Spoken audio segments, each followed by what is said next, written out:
don't try to limit myself to 20 minutes. I always show up with more paper than I should. But it's partly because I don't ever write finished products. And that's kind of what I want to talk about today. I've finally found the justification for writing as poorly as I do. And so it helped me a lot. This document is more or less based on a blog post that I started, that I wrote for the Digital Writing Month. I don't know if you guys are familiar with that, but it's something you might want to get in touch with next year. It's really fun. It's a month of writing things on the web, and big worldwide group. And out of these kinds of efforts, I've started to notice different things about text. And at first, I was really convinced that this was new stuff. Wow, we're inventing a new way to write. Then I started going back and looking at print text and thinking about how I had actually produced print text. And I realized, no, this is not so new.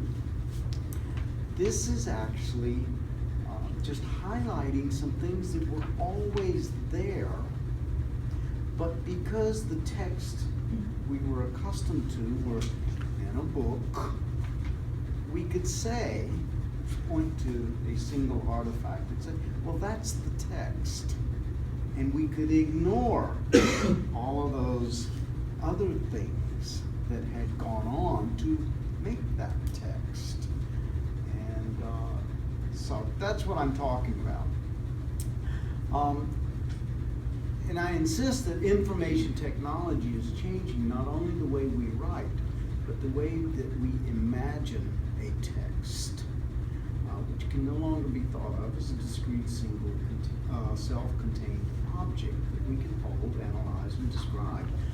Rather, texts such as shared Google Docs, blog posts, IMs, tweets are better imagined as hyper-objects in the sense that my fellow English professor at Rice University, Timothy Morton, uses the term in his 2013 book, Hyper-Objects. For the past 2 years, I've been writing various texts with a swarm of scholars around the world. And these texts are not what we thought they were. And I've been forced to rethink what a text is, what a writer is, by the way, and the shifting boundaries between the private writing that lots of writers really value, this sense that this is not the text, this is what I'm doing in privacy. The text is what I'm going to release publicly, okay? And it occurred to me that publication is exactly that, publication, making it public. Electronic writing changes that dynamic, I think, a great deal. Morton lists several characteristics of what he calls hyperobjects, things such as global warming that are so massively distributed across space and time that they reveal features of objects, ordinary everyday objects, that we usually ignore on the human scale. And I want to suggest that modern information technology is similarly creating massively distributed texts that make obvious some features of traditional print text that we have ignored. Shakespearean sonnet or student paper, for instance, to make those things synonymous, can seem so self-contained. Student hands you a paper. There it is. That's the paper. You can put a grade on it. it's done, it's over with, you hand it back, they look at the grade, they drop it in the trash can on the way out of the classroom.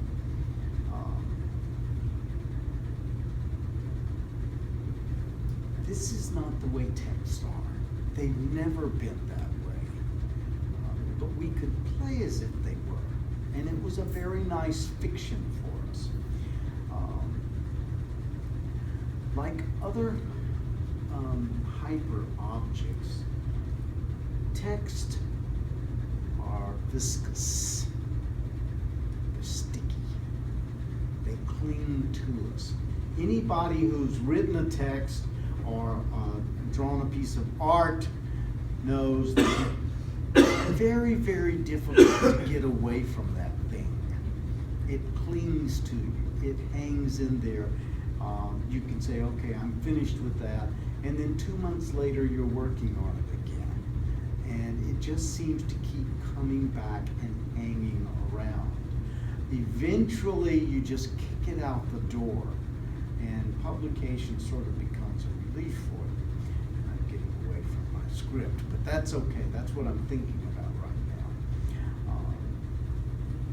We like these idea of text. We cannot put these electronic texts down. We cannot place them back on the shelf. Like our work, for instance, texts now follow us around, squirting out at us from our tablets and smartphones, presenting themselves whenever and wherever. For instance, a swarm of us about a year ago wrote a thing we call the untext, and you'll notice that you don't know what the untext is. So there it is. I know what the untext is, and this is what the untext ended up looking like. It was a very strange document. It ended up with all sorts of stuff in it. There's video, there's lots. You'll notice that the untext ended up bleeding into the margins. It wouldn't stay on the page.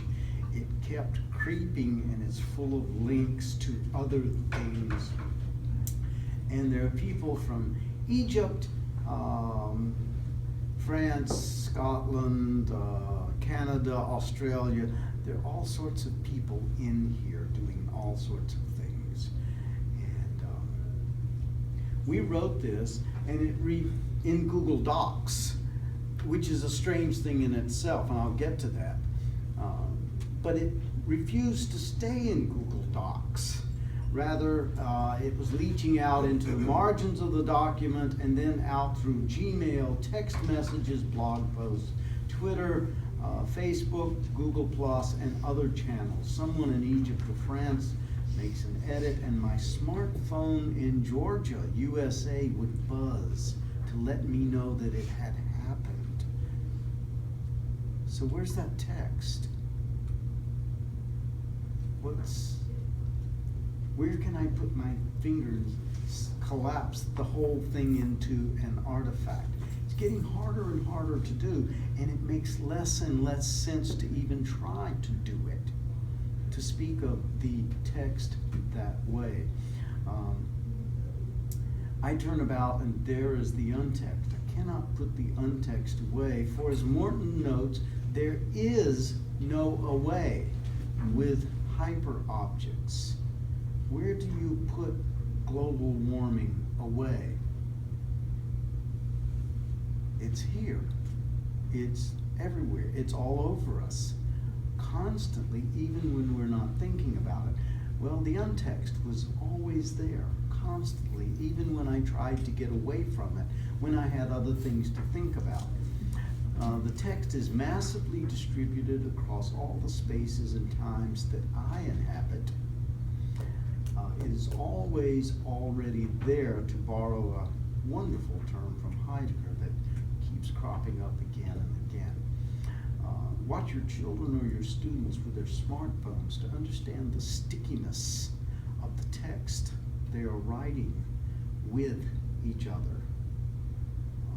Quit thinking of it as to each other. They're writing this big text. There's this long conversation, your students and your children have had over chats. Their friends are co-present, to use a term from Mark Pesce. Through their text, their friends are always already there for them. All they need to do is lift the phone, and there they are. And when their friends aren't, then our children and students can really suffer an existential crisis. Oh my God, I went to the bathroom without my smartphone. I may have missed something. I'm being a little sarcastic there. But they want to be surrounded by their host of internet angels. They think this is still private, by the way, because they have inherited this whole sense of privacy from us. But it is a looming, in-your-face, and for some of us, a rather suffocating kind of privacy. And it's a very public kind of privacy, though we haven't quite accepted that yet and really worked that into our heads. My own professional colleagues are always already there/here for me on Twitter. There is no away. Of course, I've been reading The Love Song of J. Alfred Prufrock, for instance, in print for 40 years, which means that even print texts are spread out, smeared across years, decades, or centuries of reading. They, too, are massively distributed and viscous. They are there, and they are here. However, I can deceive myself about print text by returning Prufrock to its place on the shelf. It can seem as if I can walk away from the text, away. I can't deceive myself about the untext, or this text that we're looking at right there, okay? And in a moment, I'm going to ask you to tell me where this text is.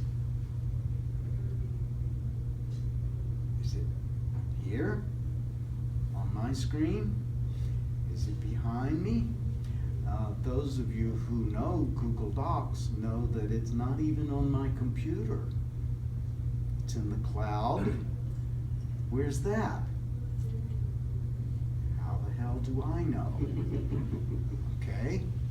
In fact, I do know where my document is. It's over there on my cell phone. Right there. Right here. As I wrote this text, the one I'm delivering now, I carried with me constantly on my laptop, my smartphone, my tablets, as well as in my mind. We writers have always jotted notes on napkins or 3x5 note cards, marking the viscous distribution of our text, but it didn't seem that way. The actual real text itself, of course, was still somewhere on a desk in our office, perhaps, or if we were terribly modern, in a file on our personal computer. This one's not on my personal computer. It's not here. And this scrawled note was simply a reminder of the text, but was not the text itself. That fiction is slipping, becoming less and less tenable, and it's time to let it go. We need a new story to explain our text and our authors.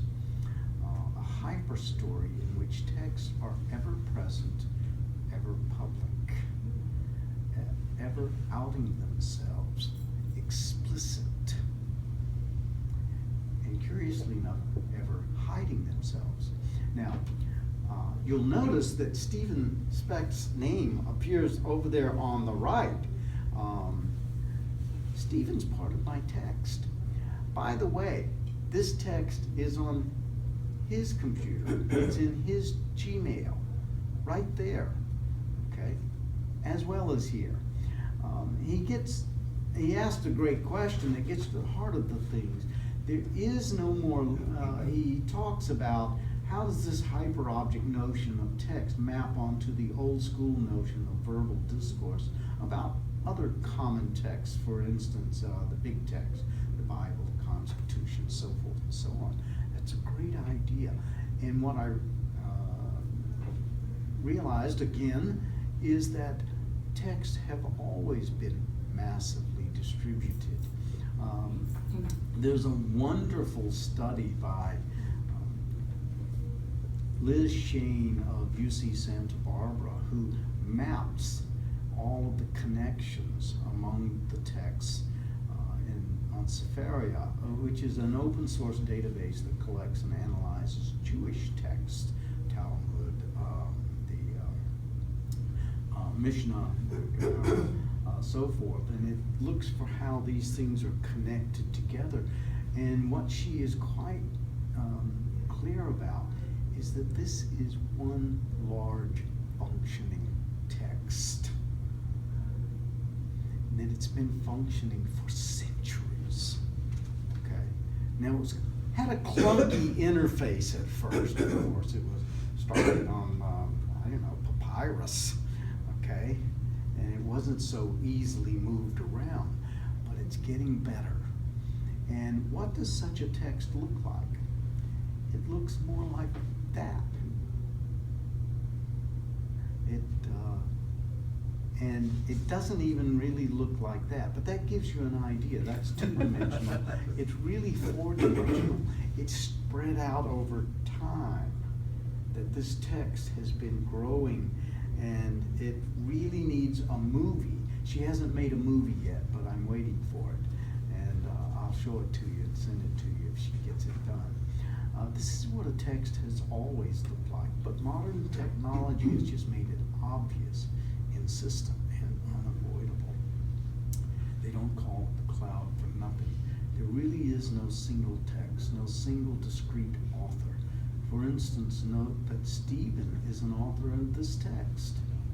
There he is. You can see him right there on the margin. He's in my text. I'm in his. Okay? And he was doing it in New York. At least I think he was in New York when he wrote those things. He might not have been. Does it matter? Not really. That text could have squirted out anywhere. Okay, my text is now in Liz Shane's text. Hers is in mine.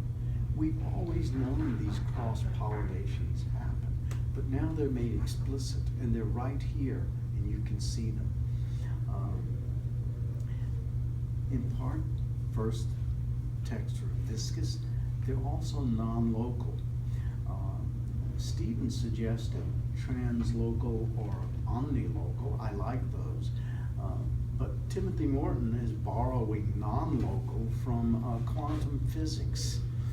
And it's used to describe the entanglement of quantum particles, so that a change in one particle here is instantly reflected in a change in a entangled particle halfway across the universe.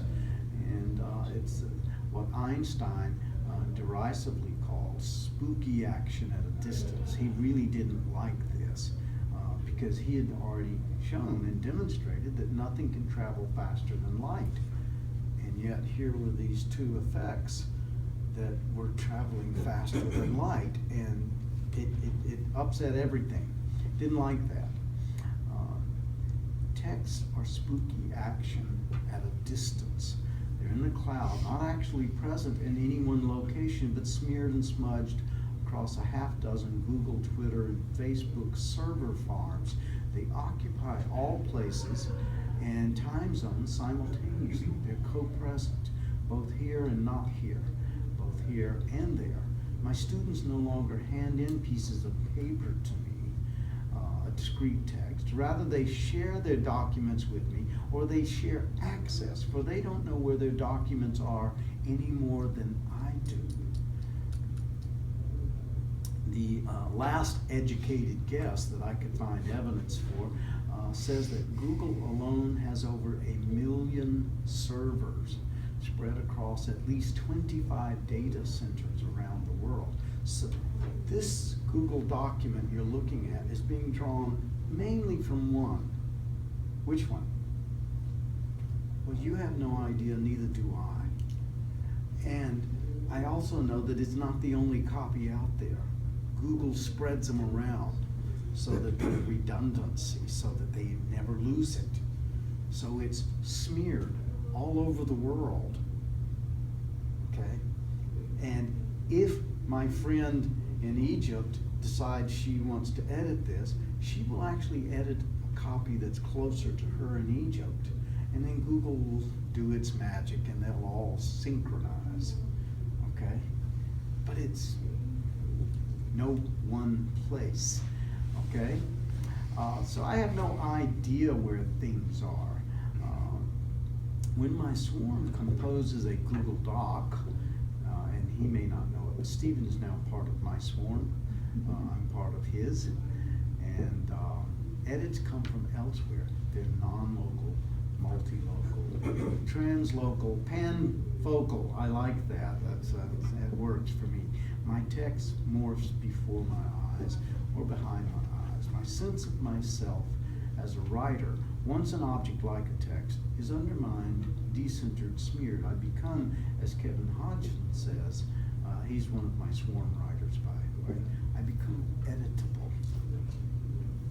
I'm editable, not just my text document. By forces beyond my ken. Shifts are splatterable from out of left field.